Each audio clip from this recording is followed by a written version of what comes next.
তুমি আমগো কেন করতেছো কে? আবার কথা কয় তুমি একদম বেশি বাড়াবাড়ি করতেছো কিন্তু এখন। আমার পোলা সিটে গেছে আমার চিন্তা গেছে, চিন্তা ছিল। আরে তুমি কি করতেছো? সাইডে দাও, আমার পোলাটা মরে যাবে গো। আল্লাহ গো, আমার পোলা নাইলে আমার করতেছো কি লাগা?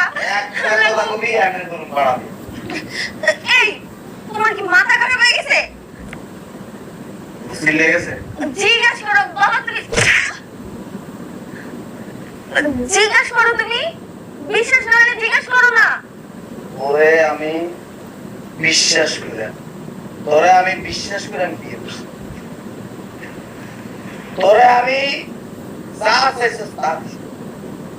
তোর কাছে আমি আমার এই পোলারে আমানত রেখে গেছি ও ভাষায় কোরআন তেলাওয়াত করে এই কোরআন তেলাওয়াতের কারণে তোর পোলার গান শিখতে সমস্যা হয় যার কারণে তুই আমার পোলার বাসা থেকে বাইর করে দিছিস কারণ এটা তোর